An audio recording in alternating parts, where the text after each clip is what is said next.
Hello, I'm Kevin Captain, Volusia County Community Information Director.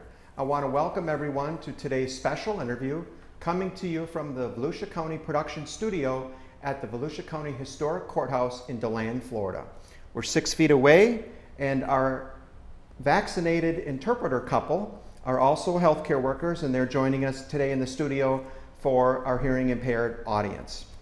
So we've discussed much about the COVID-19 disease over the last 11 months. But one thing we haven't really talked about in detail is vaccination.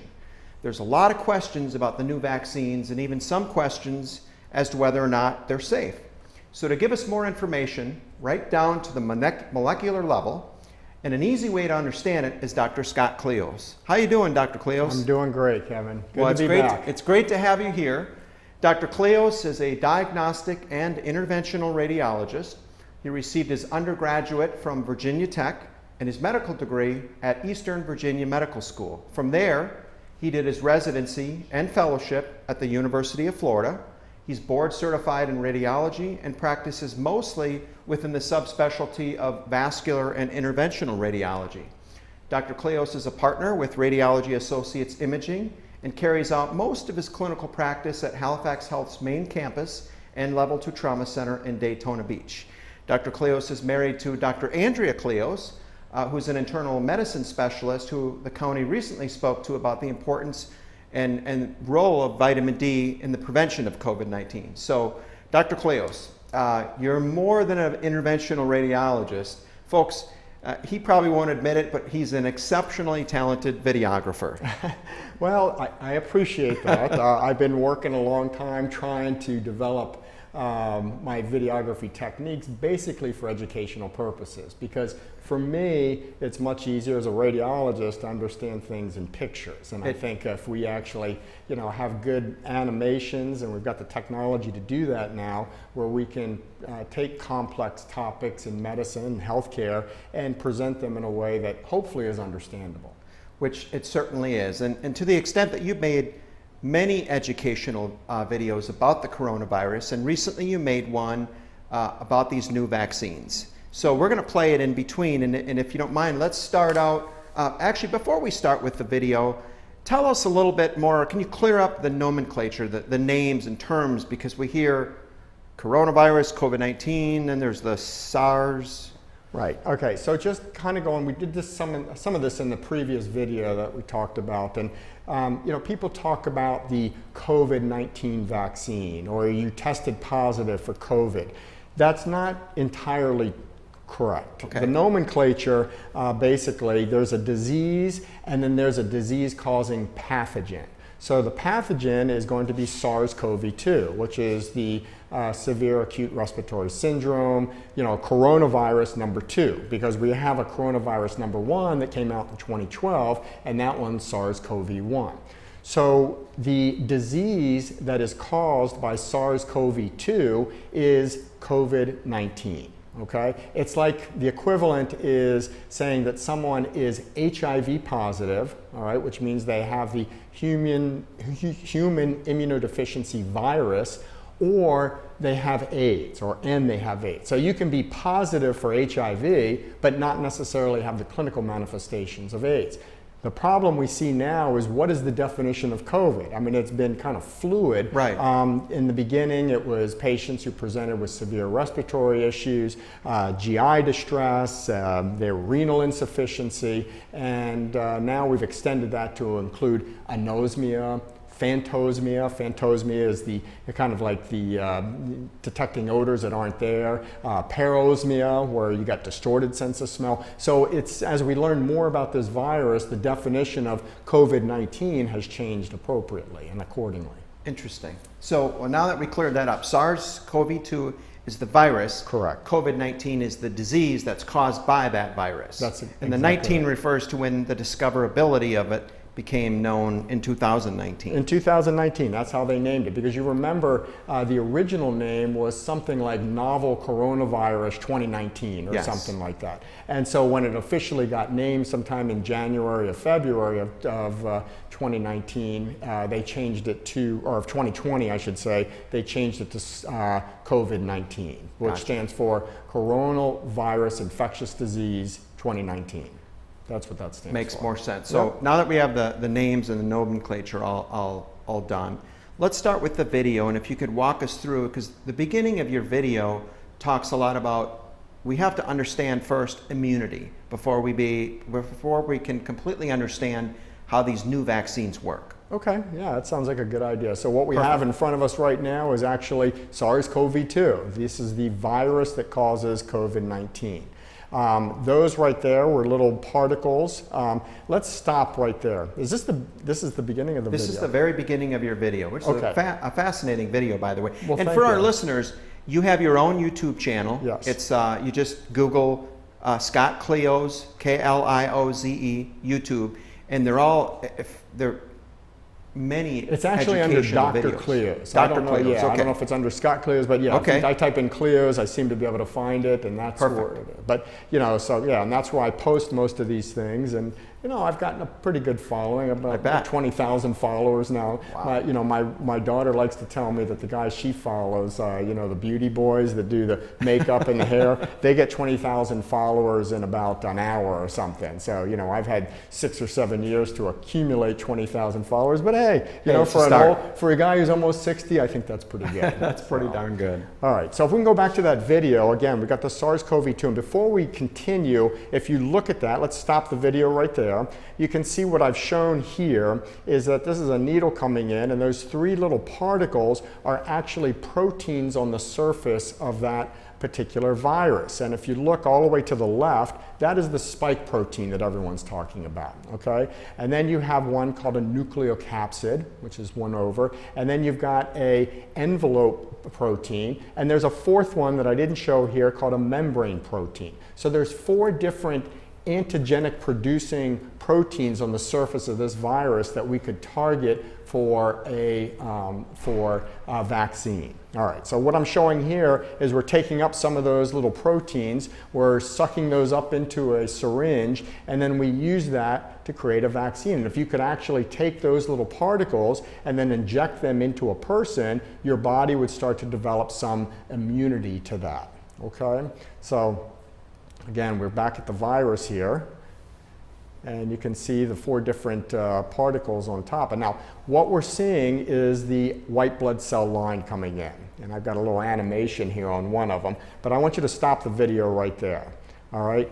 This is basically a white blood cell, and what they're doing is they're showing after you have immunity to this virus, you get some kind of memory, and this is what we call a B cell, all right? There's different types of white blood cells in our bodies, and I'm going to broadly characterize those into B cell, all right, and T cells. So I want you guys to remember that. And what I've shown on this video is the guy with the eyes is our B cell. That's the B cell. And the guy that's more tan is the T cell. And then all the way to the left are what we have, or what we call antigen presenting cells, or APCs. And the one on the bottom there would be a macrophage, and then the one on the top is called a dendritic cell. The purpose of the antigen presenting cells is they phagocytize, or they ingest this virus, and then they break it up inside of their cell body, and they can extract these different proteins, and then they take those proteins and then show them to the rest of the immune system, to the B cells and to the T cells. And that's the way that we develop some kind of immunity to a virus or a bacterium or other kind of infection. And I think we're going to go into that in a little bit here. So you got all these different types of white blood cells. You said phagocytes. So phago means to eat or to devour. To ingest, and the cyte means cell. So you have cells that eat, and then you have cells that remember having seen previous antigens, right? And then T cells, that we'll talk more about those. So we have to understand all those types of cells really to understand how this vaccine works. Yes, and it's a little complicated because of all of the different types of, white blood cells, but we're going to hopefully get into a little bit of that here in a moment. So, okay.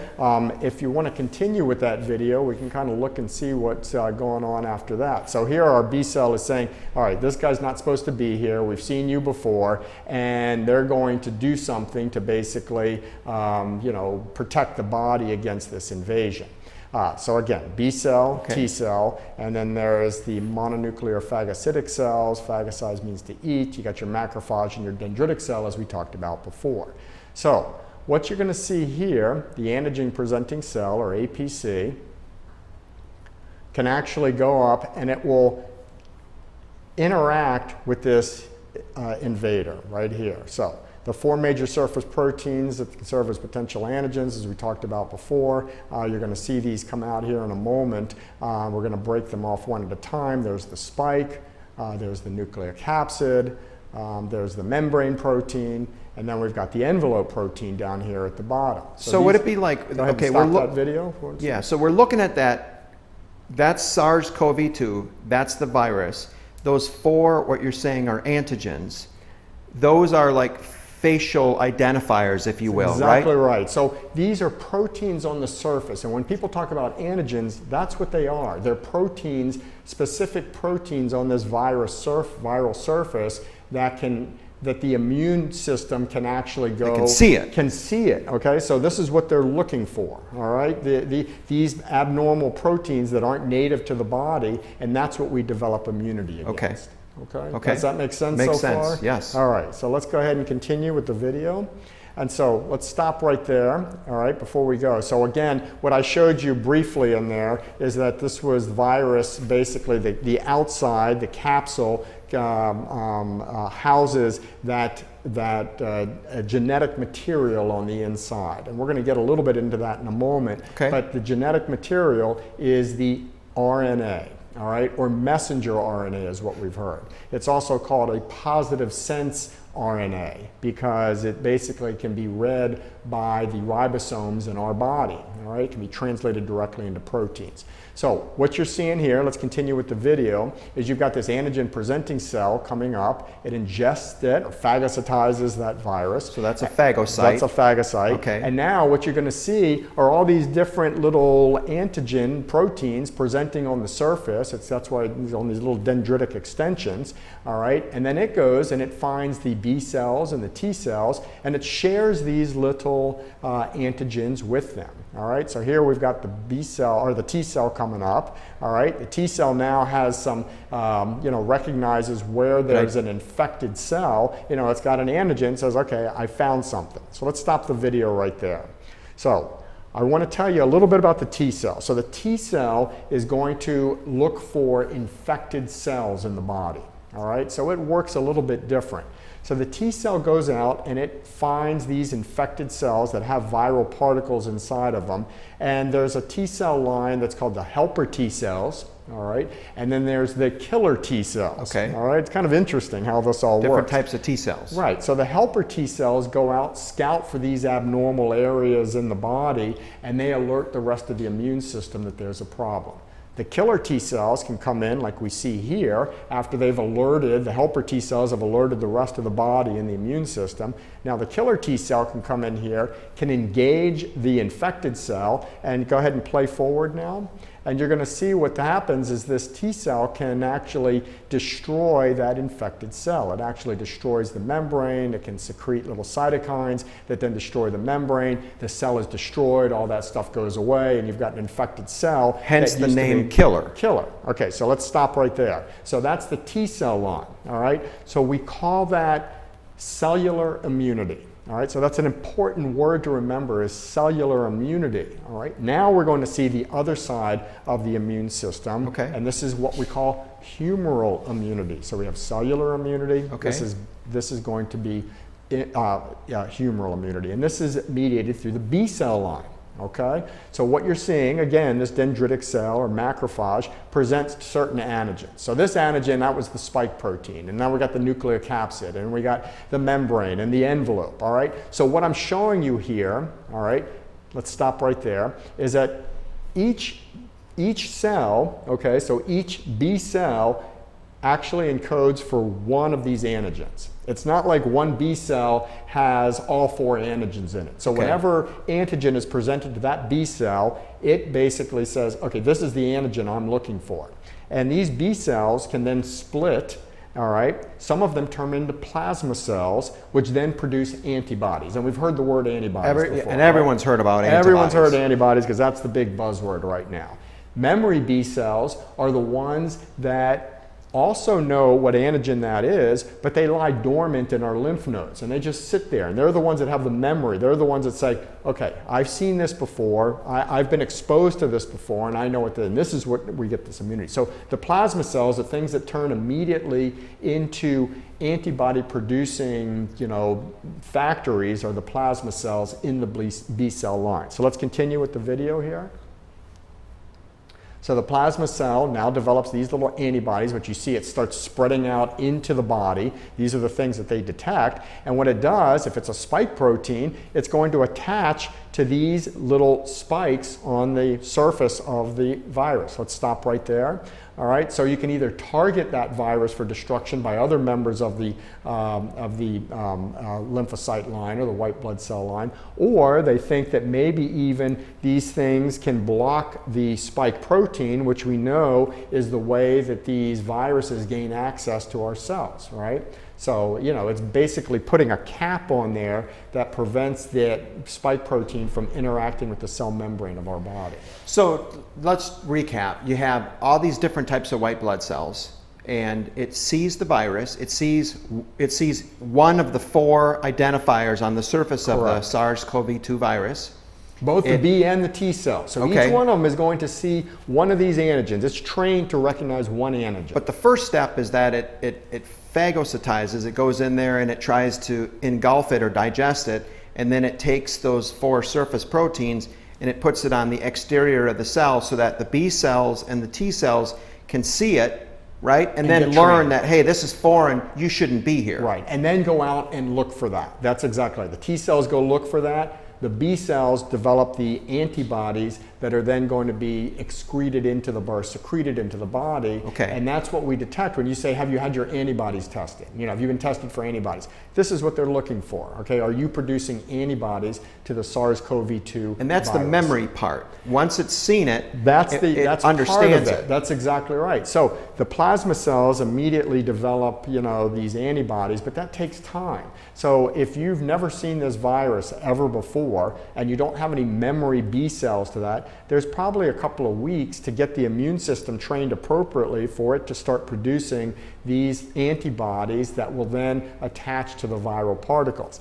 During that time, the virus is replicating in our cells and it's causing disease, and it can overwhelm us. So the whole purpose of being previously exposed to this virus or having some kind of vaccine is to show the immune system that this is bad, and then training it to recognize it in the future. Because if you've already been exposed to it one time, then you have these memory B cells that can be turned on instantaneously and basically start producing antibodies, and that's how it beats down this virus before it can turn into a fulminant COVID-19 infection. Hence the reason why vaccines are so important. Absolutely. So let's continue the video. Okay. All right, so again, let's stop right there. So you're going to see what I've shown here is each of the B cells, which are now plasma cells, all right, have developed their antibodies to their specific antigen. So now we often see in pictures that antibodies are represented as that Y. It's like this, right? So that's just for us to see these are antibodies now that have been right, and you can see created. If you look at that, there's a short chain and a long chain, and the tips of those things basically are manufactured to recognize that antigen somewhere on the pathogen that's invading the body, and they're specific, and they are,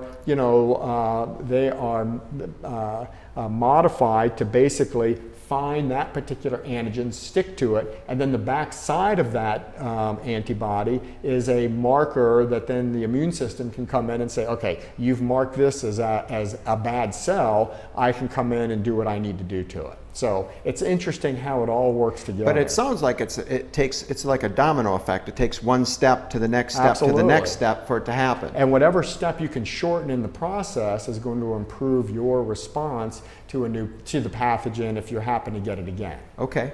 Does that make sense so far? That does. Let's continue. Okay. So, all right, let's continue here. I think we saw some of this before, but again, it's just showing color encoded the different antibodies that are produced by each of the plasma cells, encoding for the different antigens on the surface of that viral particle. So you can see this one, it's attaching to the spike, and I go through here, the nucleocapsid is not going to attach to the spike because it's designed to look for the nucleocapsid, and that's the one it attaches to. And the envelope protein, again, attaches to the envelope, and the antibody to the membrane attaches to the membrane. Okay. So you have the 4 antigens on the surface, and so the spike is the sort of brown spike that we see, and then you have the blue, the red, and the green. That's the envelope, the membrane, and the nucleocapsid. Yeah, okay. That's exactly right. So, all right, so that part all makes sense to that point, right? It does, okay, it does. Good.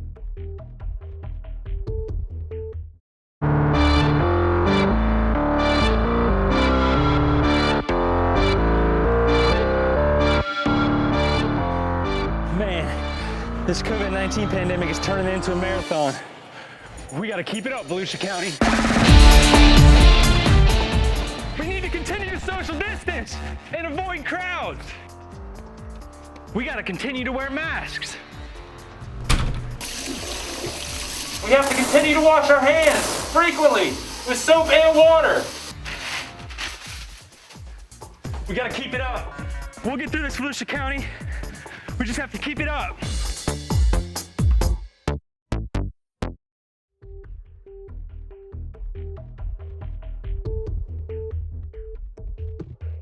Okay, so Dr. Klioze, now that we have a basic understanding of our immunity and white blood cells, can you tell us a little bit about the types of traditional vaccines and maybe just types of vaccines in general? Yes, I think that's, I think we have enough information now to basically describe how we, vaccinate and what we've used historically. And if you look at the screen, I have the first one listed up there as a killed viral or protein-based vaccine. Let's stop the video, hold it right there. And that is kind of a classic type vaccination that we're using. And again, the idea is to expose the body to these protein antigens and train it appropriately. The next one up there you see is the live attenuated or inactivated vaccine. This is actually the first type of vaccine we ever had.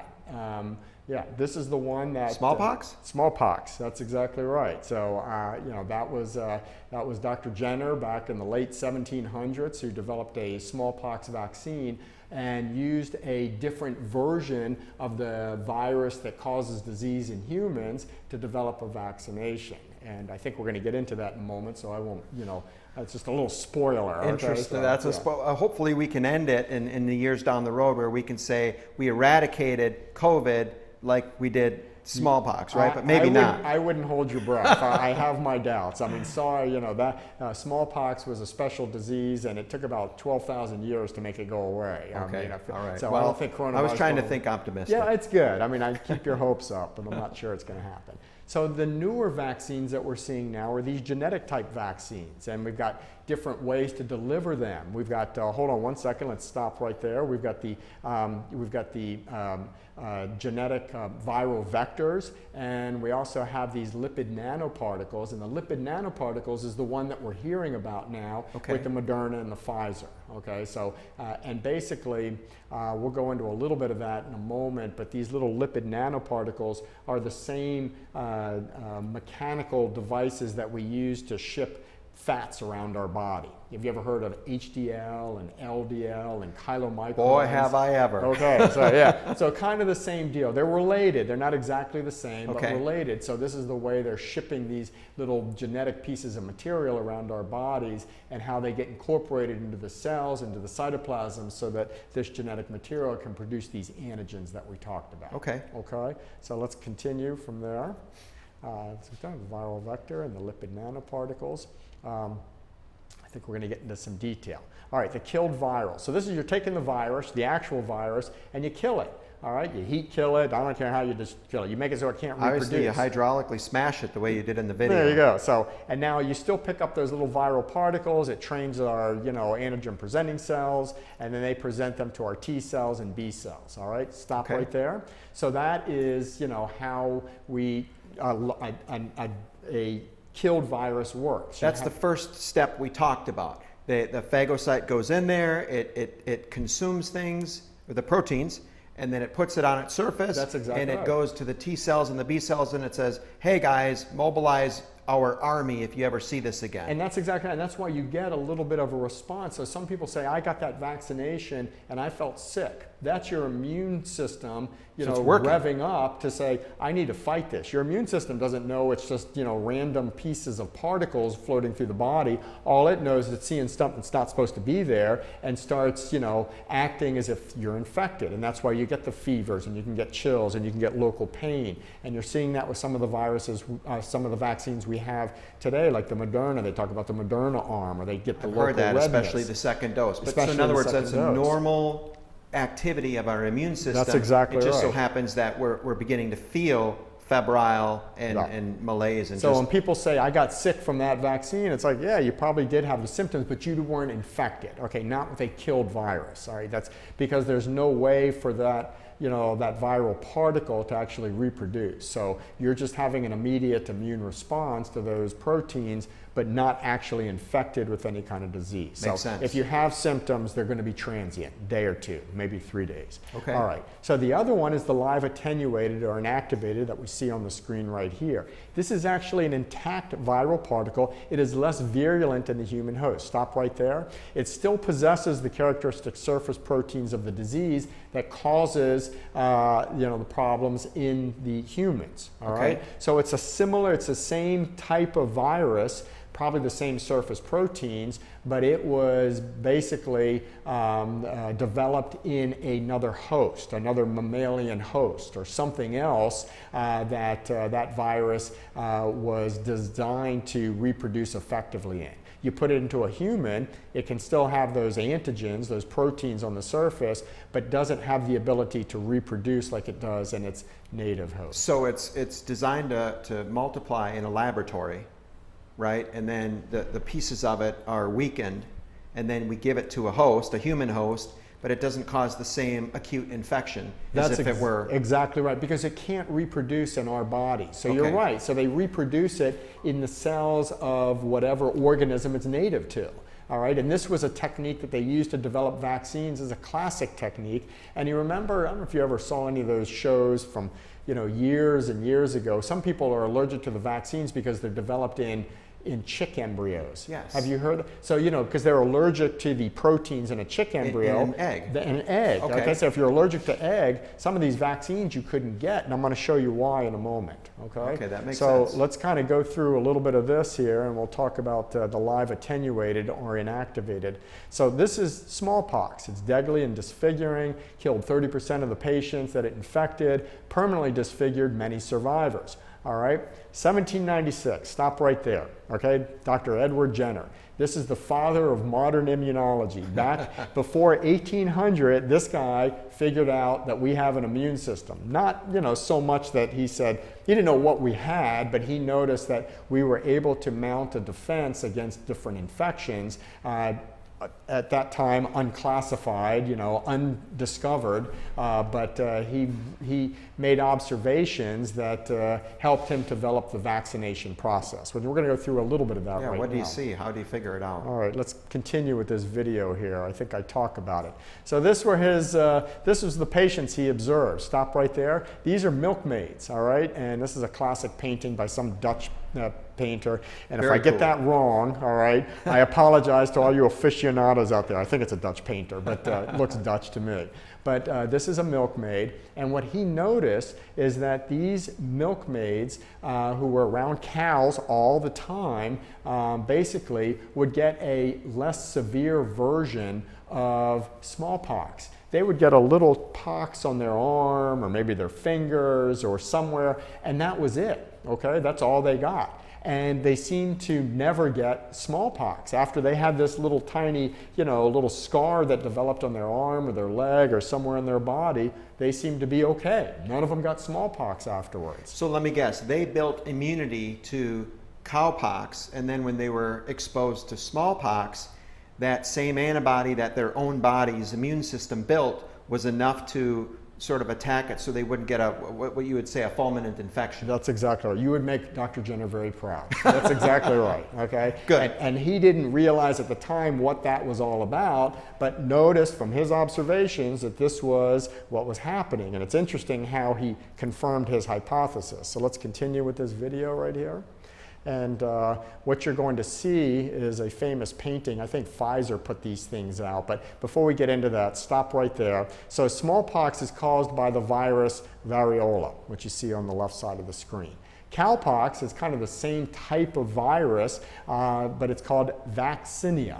All right, so you can see vaccinia is where we get the word vaccine from. That's right. But you can actually vaccinate a history people. lesson today. I know, this is great. I Klioze. love the history. So vaccinate, when you vaccinate someone, classically that was giving them vaccinia. You could also variolate people. All right, so if you wanted to variolate somebody, you injected them with smallpox. Problem is you get the disease, all right, because that is, so variolation, vaccination, injecting smallpox virus, injecting the cowpox virus, all right? So let's continue with that video there.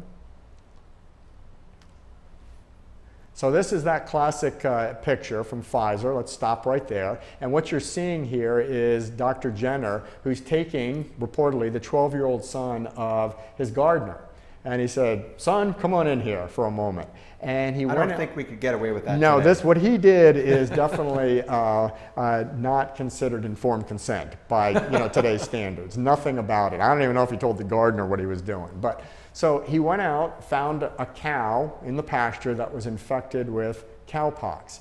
And he took a little blade that he had in his pocket and he popped that little pox that was on there and took some of the pus out of it. Which contained the viral material. And then he came in and told the boy to hold his arm out, and he took that knife and made a little incision with it, the one that was infected with the pus. And gave him cowpox. And he then gave him, he vaccinated him, okay, from the vaccinia, gave him cowpox, all right? He waited about 2 or 3 weeks and noticed that the child developed a little scar on his arm, probably mostly from the cowpox, maybe partially due to the infection that he also introduced from the bacteria that was on that. Who knows? But but the kid did well. I mean, he had a little scar on his arm, and that was it. And that, in and of itself, I think would have been a leap in our understanding of immunity. But Dr. Jenner wanted to confirm his hypothesis that this actually prevented developing smallpox. So then he variolated this young man. So he took smallpox and injected him with smallpox. Did the same thing. We didn't really inject, syringe, you got to remember, syringes are kind of a modern thing. I mean, we had some glass pipettes that we used to use in the past, they would reuse and all that. But he basically would take that same knife, hopefully cleaned it up in between, and he went and found somebody with smallpox, because they were easy to find back then. Everyone had this stuff. And he took a little pustule, popped it, got a little bit of that smallpox viral particle on the knife, and did the same thing in another site.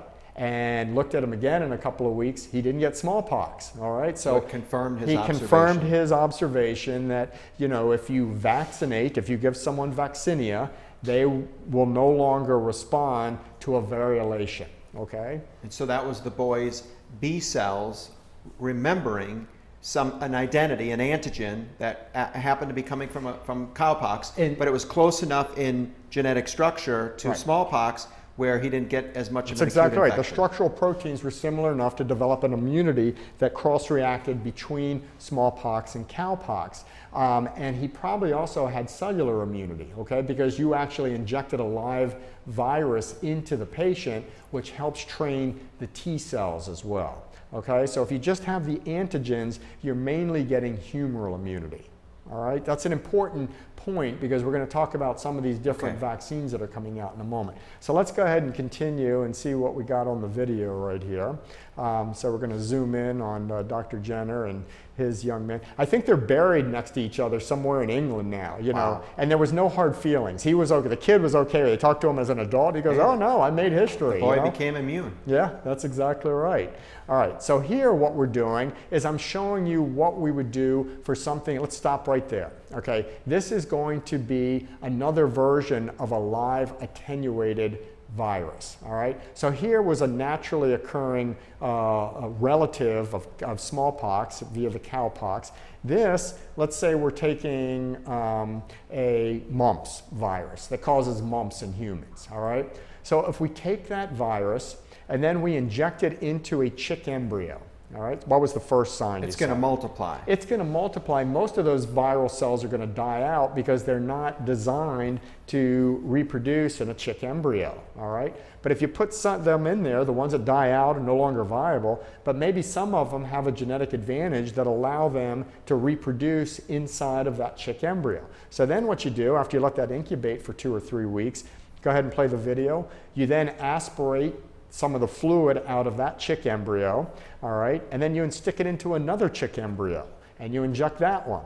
And the same thing, you let that incubate for 2 or 3 weeks. Suck that out, stick it into another one, and you do this sequentially. So all right? each series that you do it, stop the video right there. You're weakening or attenuating the virus. So now what's left after multiple steps of this inoculating the chick embryos is the virus that's left is more adept at reproducing in chicken cells than it is in humans, okay? So this is basically forcing an attenuated virus that we can then use for vaccinating humans. And this was a classic way that we used to make a live attenuated virus. So at the end of all this, if you had the mumps, measles, rubella, you know, any of these things that were a live virus that was injected, you did it through this sequential infestation of a chick embryo. The final product couldn't reproduce in a human.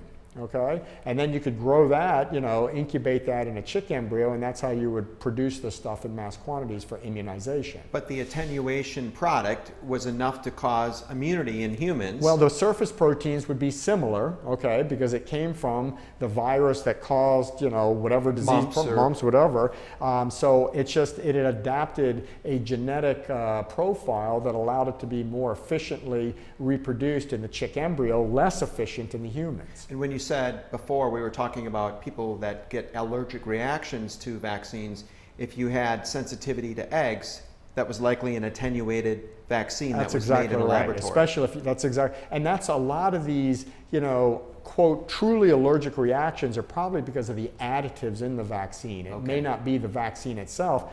You may get like the Moderna arm where you actually get a, you know, violent, you know, immune response and causes redness and swelling, but you got to make sure you don't have a cellulitis. You know, you don't want to go too long. If after 3 or 4 days that thing still doesn't look better, see your doctor. You got to go see your doctor. You probably need to be an antibiotic, because I had to do that for one of my techs who came in and she had the little red dot after her vaccination. 3 days later, it was almost half of her arm. I'm like, you need to be on antibiotic. But that could have been a skin infection, not an allergic reaction. I think it was a skin infection because it responded to doxycycline. And she's a healthcare worker, so, you know, normally we don't give, you assume healthcare workers have methicillin-resistant Staph aureus because of what we do, so you put them on a medication that kills MRSA, which is like doxycycline.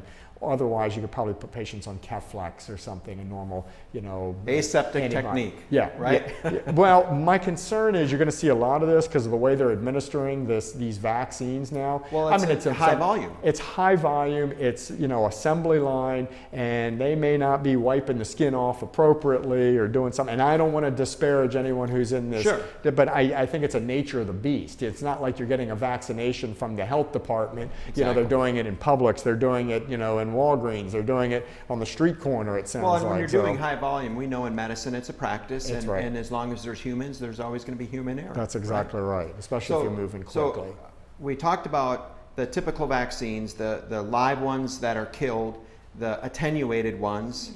Then there's more. there's more, okay? So there's a genetic version. So let's keep playing this Okay. video here and see what comes up next, all right? So this is just to finish this up. You've got the, the virus that has now been manipulated through the chick embryo. It's got the same surface proteins, but you ingest that one and you'll show the antigens presented on the cell surface of the APC, and you'll develop immunity. So these genetic vaccines are the ones we've been hearing about.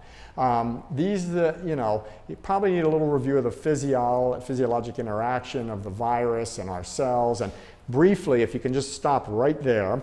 All right, so this is kind of a graph I made of what happens. And I'm going to go through this really quick. And this is what happens inside our human cells. This is how SARS-CoV-2 interacts with our body and reproduces. All right? Okay. And so starting all the way at the left, I've got the virus invades the host cell. And then what it does is it releases its genetic material into the cytoplasm. Which is the RNA we talked about. So this genetic material is called a positive sense RNA, which means it is identical to the messenger RNA that we produce that comes out of our nucleus and goes into our cytoplasm for cell reproduction. So in other words, it's sort of like, it sounds like it's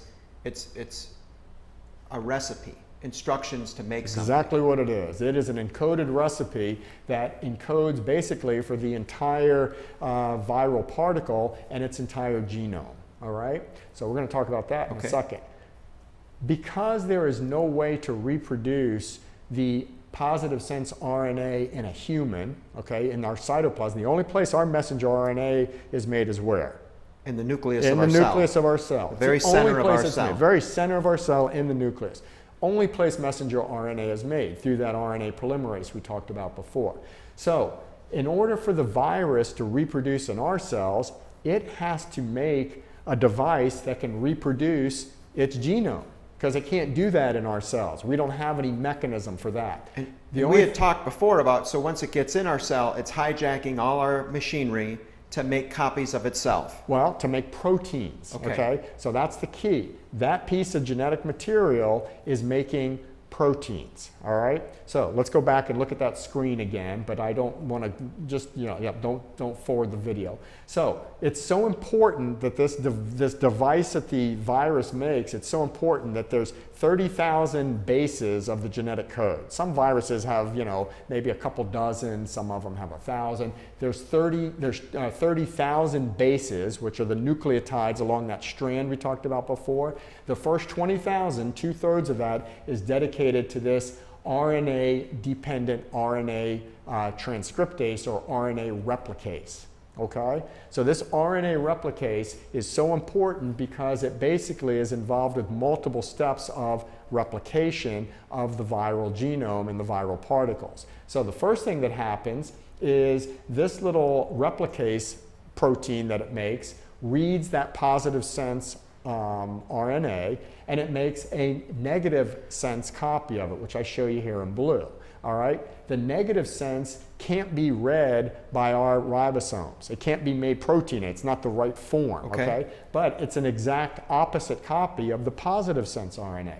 So then what happens is that negative sense RNA is then read again by the replicase, and it can be read in its entirety, and that is called a genomic replication. So it takes the entire genome and it replicates it. And that makes a new copy of the original viral genome, okay? And that's how the SARS-CoV-2 replicates inside our its cell. genetic material. Well, it's part of it. Okay. The other thing it can do a subgenomic replication, where it reads little strands of this RNA, and then it makes positive sense strands of the RNA that encodes for all of the structural portions of the virus. So making complementary copies. It's going back and forth. Makes a negative copy, makes a positive copy. Negative copy, positive copy. We're talking probably hundreds of thousands or millions of copies. The problem is once you get infected with this virus, it's replicating everything. It'll replicate your messenger RNA. It'll replicate the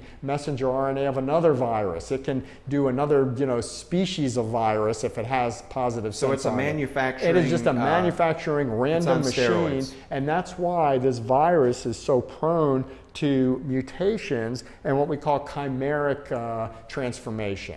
because if it's reading, you know, the genetic code from 2 variants of coronavirus, it can combine them into a new species. And that's where we think that this particular SARS-CoV-2 came from, is from a coronavirus that was I heard bats. Indigenous to bats, and maybe one that was indigenous to this thing called a pangolin, which is basically an armored anteater. And that's the theory right now. I know a lot of people think this thing was manufactured. The RNA came together and then produced a new version of a virus, of the coronavirus, that is now SARS-CoV-2. Like putting in a bunch of Legos in a box and just picking out random and putting That's them exactly, together and see what and happens. reassembling back together to make something new and novel. And the other problem is, you notice that the replication process is dependent on one strand of genetic material, right? Remember, I told you our genetic material is reproduced using a double strand with checks and balances. This one's a single strand, so it is inherently inaccurate, making mistakes all the time, which are basically mutations. So this thing is constantly mutating, and most of these mutations end up in viral death. They're not compatible with the viral propagating. But if you're doing this 1 billion times in every person every day, every now and then, statistically, you may stumble upon something that gives that a Darwinian advantage and allows it to overcome an obstacle, be it a medication, a vaccination. So this is going to be a very tough enemy to deal with. Gotcha. I mean, this is going to be problematic. But anyway, going back to this, so this subgenomic transcription provides the positive sense portions of the RNA that it then encode for the spike protein and the nucleocapsid and the membrane and the envelope. And then in the portions of the cell that assemble proteins, it puts all these together to make new viral particles that then bud out of the cell. Okay, so that's how the replication process works in our bodies. In our bodies, with a normal infection from SARS-CoV-2. Does that make sense? That makes sense. So let's keep going on the video. Okay, so let's keep going. Next step? All right, so let's see what we got. So what we're going to see here is, again, reviewing. We're going to kind of have a graphic here. That's our DNA. That's our DNA with our inside the nucleus. These are lysosomes. These are ribosomes, all in the cytoplasm. We have to get that information out of the nucleus and get it into the cytoplasm. And I'm going to show you why in a moment. Okay, so the DNA never leaves the nucleus. Need to get that information out there. And remember, we talked about this RNA polymerase, which we're going to see here in a moment. All right, so we're going to zoom in on this nucleus. I kind of simplified it to make it a little easier to see. And you can see it's double-stranded. And my version of an RNA polymerase looks like this, not true to life. So it cuts and it in half. produces this single, strand of messenger RNA, which then leaves the nucleus. Okay.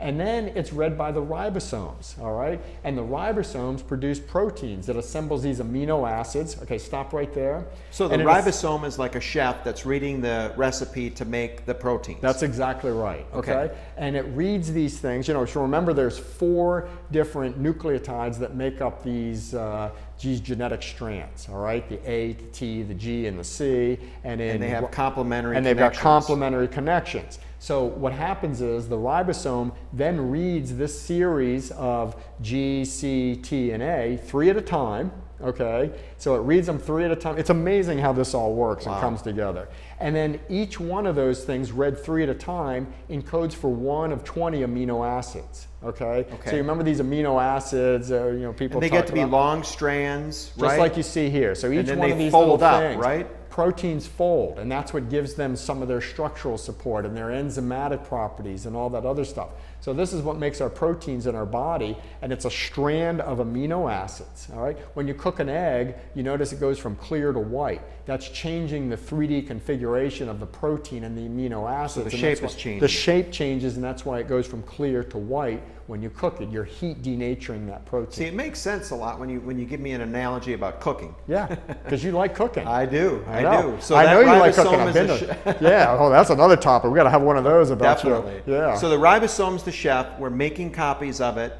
Okay. Next step. So now what you're going to see, go ahead and play the video, is what's going to happen to this series of amino acids is they fold into some kind of 3D geometry, and this is what makes a protein. Like I said, 3D protein model can be structural, enzymatic, whatever. okay? So, you know, what you're seeing here is that this is the virus that we somehow interacting with that spike protein, either through endocytosis or membrane fusion. The virus gains access to our cytoplasm, and then possibly through these lysosomes right here. Lysosomes basically dump an acidic material inside of the endosome, and it causes all of these surface proteins to break down, and fusion of the endosome. It's like an internal digestion. That's exactly of the cell, right. And then it releases its genetic material into our cytoplasm. Which is more RNA. So let's stop right here. That's another recipe. This is another recipe. This is a single-stranded positive sense RNA genome. Remember, the positive sense, identical to our messenger RNA. Okay. So this can be read directly by our ribosomes. Our chefs. Okay? By our chefs. The negative sense is the copy of this that cannot be read, but it's basically the template to make another copy. All right? Again, 30,000 nucleotide bases. Go ahead and continue here. And the first 20,000 again of those are used to basically, produce that RNA polymerase. Okay. It's positive sense, just like our messenger RNA, as we said before, and it can be read directly by our RNA, by our ribosomes. By our ribosomes. So, okay, so stop right there. So what these the Moderna and the Pfizer vaccines have been able to do, because we can now figure out the genetic code for this entire 30,000 bases, all right? So you can go ahead and go where we were before. That must be a long strand of... Well, they have figured out our genetic code. I mean, we've got billions and billions of complementary bases, and they have now mapped the entire genome of a human. So, I mean, 30,000 is nothing. For a cloning discussion. Exactly, well, at some point in time.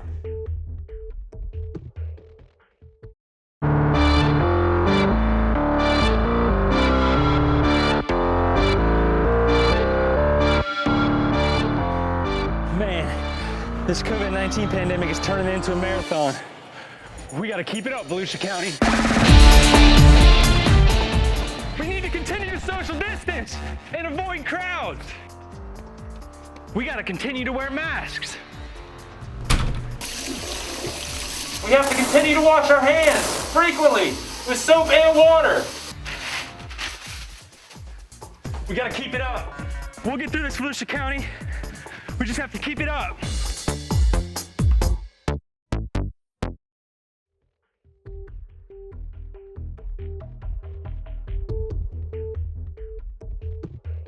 So if you go back and look at this again, let's look at that video, and you'll see at the end of this little sequence right here, I've highlighted a segment of this positive sense RNA. And I want to show you that again. We're going to go through it again. Positive sense RNA, basically identical to our messenger RNA. So if you look here, just keep playing this forward. What I've done is I've highlighted a segment of this, which you see right here, okay, this last portion. So like a little carve out. A little carve out, okay? Let's say that this is the portion that actually encodes for the spike protein, all right? So they can figure this out, all right? So go ahead and play forward, just bring that spike up, stop right there, okay? All right, so this is the segment that encodes. Remember, I said that subgenomic portion of the RNA. Yes. Encodes for different segments of the structural proteins. We'll say this segment encodes for that spike protein. So, in other words, going back to a chef analogy, the Moderna and the Pfizer vaccines, they basically are giving the ribosomes, the chefs in our cells, the recipe to make only a certain part, because in this case it's the spike, but it would be like I would be giving you the recipe to smoke some good brisket, but I'm only giving you the recipe for the sauce, not the rest of the thing. That's exactly. You're giving me a portion of it. Okay. And then that portion is enough for our immunity to get engaged. That's right. Identify. So you're training the immune system to recognize this protein, this spike. That's it. Okay. Remember, I told you before. We have 4 potential antigens. These vaccines right now are encoding for the spike. And the theory behind that is that the spike is the way the virus gains access to our cells. So that's why they specifically targeted the spike, because we think if you have antibodies binding to this spike, it prevents it from actually gaining access, which is going to reduce your viral load and hopefully prevent you from getting a fulminant COVID type response. And that's the most sort of unique characteristic of the coronavirus, right? Isn't that why they call it a coronavirus, because of the crown and the spike? Yeah, well, there's a whole bunch of coronaviruses out there. This is nothing new. Coronavirus is one of the viruses that causes the common cold. You got the adenovirus, you got a respiratory syncytial virus, coronavirus. That's why they think some people who have never, had symptoms of COVID, or maybe had a cold or something, and they go in and get antibody tested, like, yeah, you have antibodies. They may have had another version of the coronavirus that is providing some innate immunity, and that will be great. If we find out that the common cold virus version of corona actually affords you some immunity, that may be another type of vaccine that we can develop. So that'd be great. Yeah, all right, that'd be fantastic. So now that we know that the Moderna and the Pfizer vaccine has this little code, this carve out for the spike, that's one step. How do we get it into the arms of people? Okay, so that's a great. So I don't know if we cover that right here, but keep rolling this video. Let's just finish this part up. So this is and while we're talking, I'll just mention anyone can go to your YouTube channel, Dr. Klioze YouTube, and watch this video. It's very educational, and you narrate with it as well, too. Yes, I do. I do my own narration. It's much cheaper for me to do the whole thing, so that's why I did the whole thing. Okay, so you need to get this stuff into the cells. So that's the key. So they have to pack these things into different, into different vehicles. All right, so stop right there.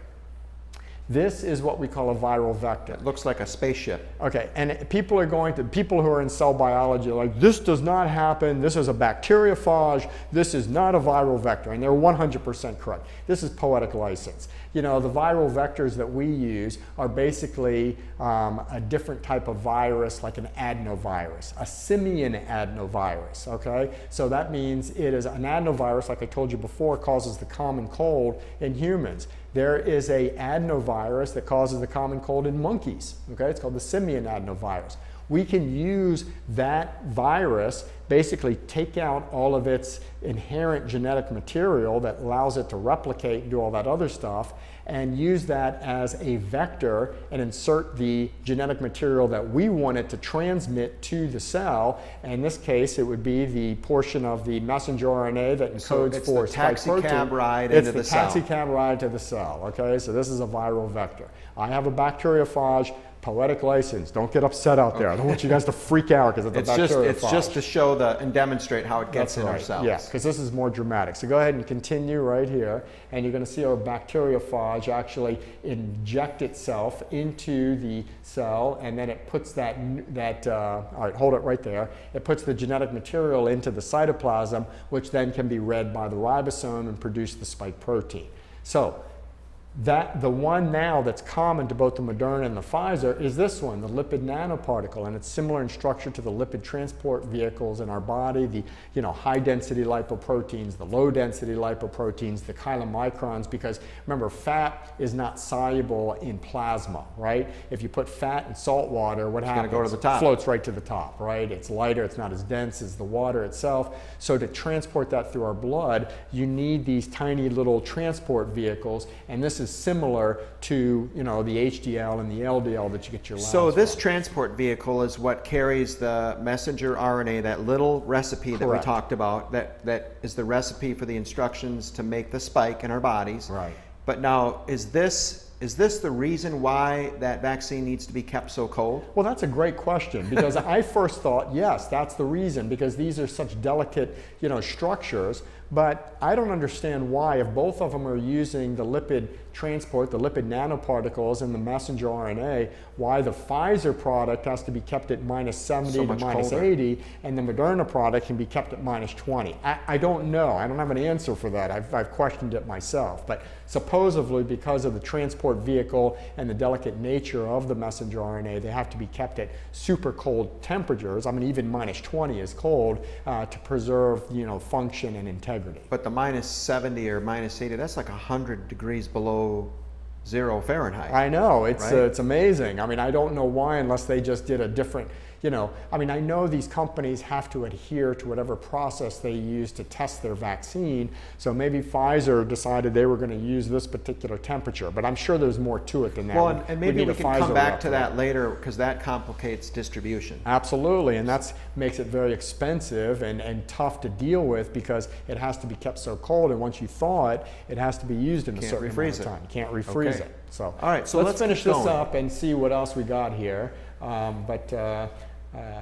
You know, so like I said before, it's similar to chylomicrons, low density lipoproteins, high density lipoproteins, all those different structures that naturally occur in our body. It's a phospholipid shell, it's got some cholesterol in it, you know, all these particles do. And the reason, again, There's the oil and water. you see the oil and water phenomenon here, and that's why these things are used like that. So basically, we load these things up. I think I go into some detail of why this does what it does, but Okay. in LDL particles, HDL particles, the outside is miscible in water, the inside contains fat, so you can see that this thing can be transported through water. But as this plays through and as we see it, what I see here is that it's obviously a very delicate mechanism, and it makes it, as I said before, it makes distributing this vaccine so much more complicated. Yes, that's exactly right. Because it's got to be kept cold, Yeah. it's very fragile, it's microscopic, and it contains just that, And it that contains little a piece microscopic of genetic material. material. You know, once it's packaged up, it gains access to the cell either through, you know, kind of cell fusion or endocytosis, whatever it does, deposits its genetic material into the body, and then that is used to produce the spike protein, which then exits, all right? So messenger RNA cannot be reproduced in the cytoplasm of our cell. The only way it can be reproduced is if you have that RNA polymerase. So the only way you can reproduce this is to be infected with SARS-CoV-2 at the same time you get the vaccine. And I don't think it's going to be a problem, because it's going to be producing the spike protein anyway. Only the spike. Only so the you're spike not going to protein. get. So for people who have fear that they're going to get the disease from the vaccine, that's not true. You cannot get it from this one. I am fairly confident in this, the technology behind this particular vaccination, because again, the genetic material never enters the DNA of our cell. And when we talk about some of these others in a moment here, I'm going to give you my own personal concerns about those, be them founded or not. I don't really care. Okay. I think it's the onus of the companies that are producing these to tell us why we should trust them with these, quote, DNA vaccines, which we're going to talk about in a moment here. So, Okay. So as we close here, what I like on the very end on this is you kind of explain the statistics behind it as well, like how these two companies got FDA approval so quickly, and the statistics behind it. That's going to come up here in a second. So this reported efficacy of the mRNA vaccine is upwards of 95%. That is a statistical analysis. So what they do is they take the vaccine placebo. These are not actual numbers. Let's say they had 100,000 in each one. So 5 people got sick with the vaccinated, 100 people got sick. That's an efficacy of 95%, okay? So stop that right there. Stop the video. That efficacy may not correlate to effectiveness, and that is my concern. I don't want people to get a false sense of security because they're reporting this 95% efficacy. That is a statistical analysis based on their study population against the placebo population, and there weren't a lot of numbers to confirm, you know, that efficacy. It is statistically correct. What they're saying is not a lie, but I don't know how that translates into effectiveness. What I want to know is, once these people who get immunized, especially the most susceptible portions of the population, are they not going to get COVID? That's the key to these, in my opinion, because we talked about this before the show with our translators over there about how, you know, so many patients who get this virus are asymptomatic or minimally symptomatic. All right, so, you know, how do you judge efficacy if you've got 90% of the patients who get this vaccine, who get this virus, or don't have any symptoms to begin with, okay? So is that accounted for in these statistical analysis of efficacy? Because you can't account for it. And you can account for it. And the other problem is, you know, one of the issues that we've seen with a fulminant COVID infection seems to be modulated through the immune system, right? I mean, one of the reasons these people get so sick is this violent cytokine storm that actually is from the immune system itself. I don't think we've really elucidated why some people are so sick and die, and some people barely have any symptoms whatsoever, you know? So until we have that understanding, I'm not sure if the vaccine is going to give us the protection that we're hoping for. I just don't see it in my mind.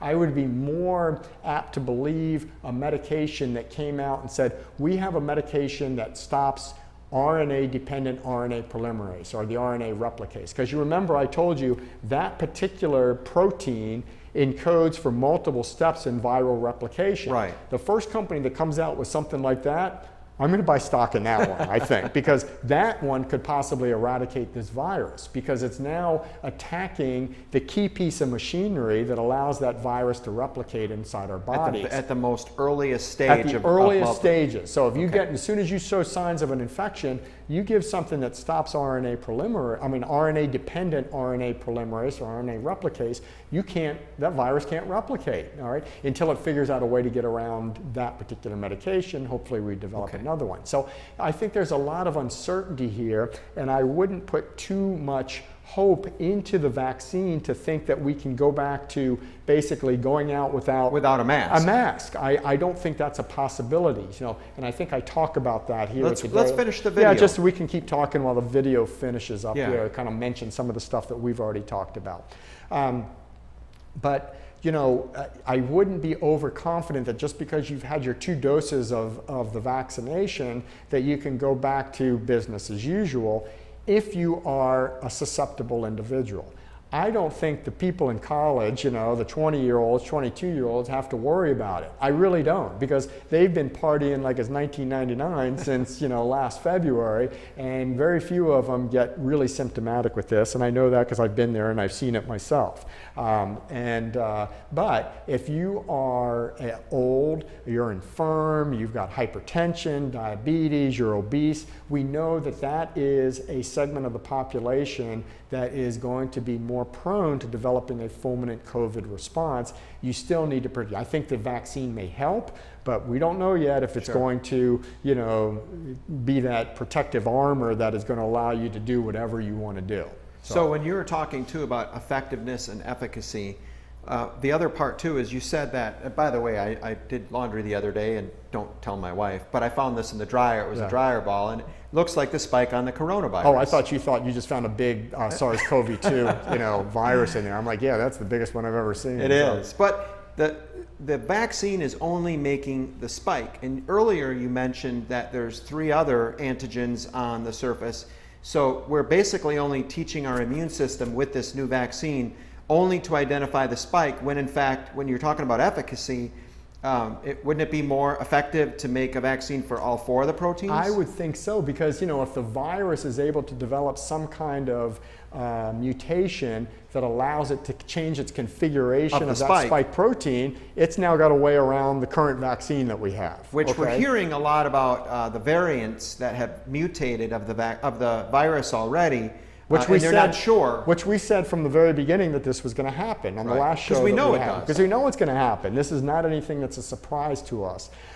So, you know, we're going to have to wait and see if the current vaccine is going to be effective against, you know, the native SARS-CoV-2 and any variant that comes out of that. So knowing that, as you said, whether we get, let's say we're all getting the vaccine, what's life going to be like afterwards? I mean, you kind of made reference to we still need to wear our masks, we still need to probably practice social distancing, wash our hands. What are your recommendations to people? I don't think people are going to like what I say, because, you know, my bias is if you're asked to wear a mask somewhere, put the mask on. Absolutely. I mean, and if you see someone who you don't think is in the, you know, susceptible portion of the population, they're 22 years old, they're going to the gym, right, but they're wearing a mask, don't criticize them, don't, you know, disparage them, because they may be living with their 93-year-old grandmother who may be susceptible. So I think it comes down to respect, and that's a big thing now. I mean, respect for each other's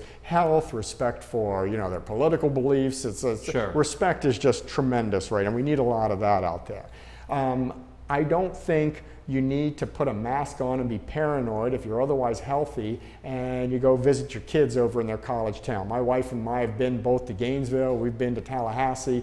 We have partied like, Vikings over there with our kids, probably much to the chagrin of, some people who know that I'm in the healthcare field, but I'm still here talking about it and I survived it. I consider it training my immune system. I mean, you get exposed to enough things, you're going to help your immune system deal with pathogens in the environment. I'll tell you, Kevin, this is one of my concerns.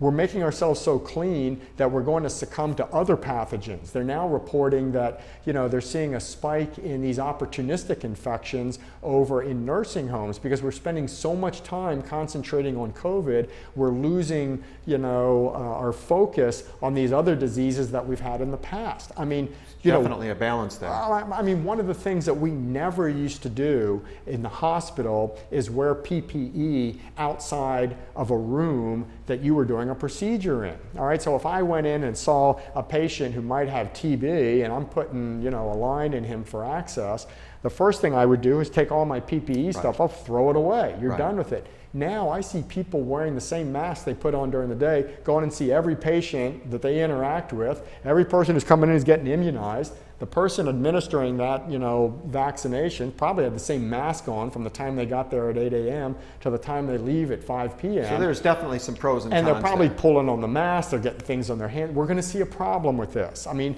and I wish that we would look at this, I think, more objectively and just base decisions on the science alone. It can't be emotional, it can't be how you feel. It's what we know about the virus, how we know it replicates, what we're going to do to mitigate the effects in humans, and we're going to have to learn to live with it. That's the bottom line.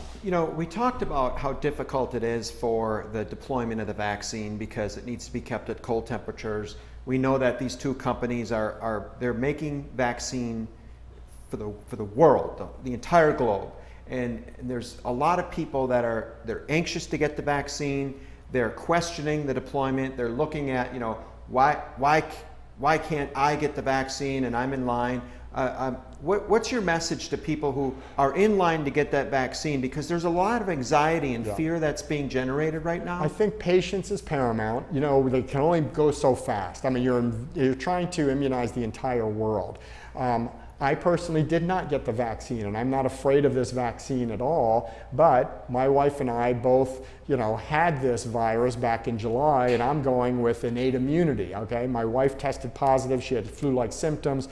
2 days later, I lost my sense of taste and smell. I presumably had SARS-CoV-2, and I don't think I'm a susceptible member of society. So when they first offered it to me, I'm like, no, I don't think I need it right now. I think I've probably already got immunity for the season. Give it to somebody in the nursing home who's probably going to be more susceptible to developing a fulminant COVID type response. And then I've had people say, well, they say your immunity only lasts for a couple of months. What are you going to do about that? I'm like, are you going to be immunized every 2 months? Because they're not going to do that. You can't. Okay, you can't. So I think we have to look at this reasonably and rationally and,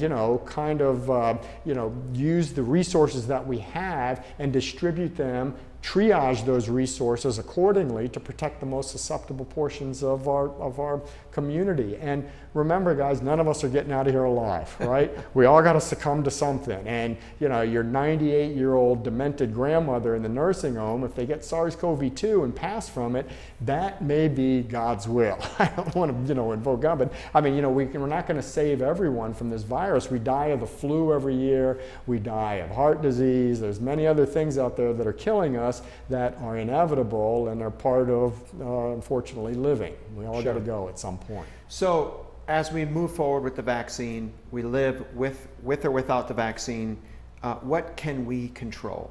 Well, we can control how we expose ourselves, how we expose each other. I think it's important. My wife is really into nutrition. They are finding that one of the reasons, we've noticed that people that are elderly are more prone to this. African American males seem to be more prone to this, developing and they're putting a lot of weight into things like vitamin D, which I know you just talked to Amber, yes, which makes sense. Vitamin D is something we used to get naturally from the sun when we have to hunt and forage. Now that we have desk jobs, we live indoors most of the time. Or we put sunscreen on when we're outside. When we're out. So almost all of us are deficient in vitamin D. And vitamin D is not a vitamin, it is a hormone. And they're now finding it's not just important in bone health and calcium transport, but also in immunity. And now, so you say, okay, well, elderly people don't go out, they probably got a really low vitamin D. People with renal disease, they can't hydroxylate the cholesterol molecule that makes vitamin D, or they have liver disease, they may not have enough vitamin D. African American individuals have darker skin, the little sun exposure they do get may not be sufficient. It takes them longer to produce vitamin D to actually make them. So get your levels checked. I think that's paramount. And if you're less than 60, you want to supplement, or you want to get some sun exposure, minimal sun exposure. Don't go out and go bananas. Right, don't get burned. Everything in moderation. So I think those are the things that we can do. The zinc, the magnesium, some of these things that we're all deficient in because of the way we're raising crops. It's just, we've just got to do what we can to boost our own immune system, wear our PPE, respect others. Now, briefly, I know we've been going on a long time, but a lot of the vaccines coming down the pike right now are double-stranded DNA vaccines. Have you heard about any of these? That's the Johnson & Johnson, right? Johnson & Johnson is one of them. AstraZeneca, Inovio. Most of them are using a viral vector. They use that simian adenovirus to deliver a double strand of DNA, just like our DNA, okay? So it's the same thing that goes. Double-stranded. So what they have done is they have genetically, read the mRNA and made a double-stranded DNA version of that then can be read by our messenger RNA, can be read by our RNA polymerase to make a strand of messenger RNA, okay? So these vaccines are actually entering the cells, the nucleus of our cells. Do you think now that we've moved from traditional vaccines to now the genetic vaccines, is that our future? I don't know. We're going to see. Because again, with these genetic type vaccines just producing these proteins, you're basically training the humoral arm of the immune system. One part of your immune system. So with the DNA vaccines, all right, because you're actually getting something into the nucleus, supposedly they can train both the humoral and the cellular components of our immune system, which may afford us better immunity in the long run. So there may be some advantages to these double-stranded DNA vaccines, but I have to make sure personally in my own mind that they're safe to inject inside of me. I would prefer a vaccine that uses traditional methodologies, personally. I mean, if we're going to be vaccinated, I'm okay with the Moderna and the Pfizer right now. If someone comes up with a killed, virus or an attenuated virus, I would much prefer something like that, knowing what I know of what's going on at this point in space-time. So looking back at Dr. Jenner, creating vaccines, or the first vaccine, we're at a very interesting point in medicine today, because we could be looking at a new pathway of vaccines, or we could be looking at a pathway of still using a combination of both. I'll tell you, the science and the technology that we have utilized in the past year figuring out this virus and developing vaccines against it have been just fascinating to me. We've learned so much. Amazing. But it's amazing, absolutely amazing. But I think we need to step cautiously and not be too aggressive on how we deploy some of these technologies and use them in living human beings. Meanwhile, still play in the dirt, but wash your hands. That's yeah. Get a little bit of exposure. People who say I like my vegetables dirty, they're on to something. Okay, that's because we're building immunity. We're building immunity. Well, Dr. Klioze, I sure appreciate you being here at the historic courthouse studio here in DeLand, Florida. Beautiful building. Never been here before. It's wonderful, and thank you for what you do for our community. And we hope to have you back again soon here with Volusia County. If I'm invited back after this, I'd love to be You're invited back, sir. Thank you, sir. All right, with that, we'll close. Thank you, everyone, for watching. Take care, stay safe, and help your neighbors.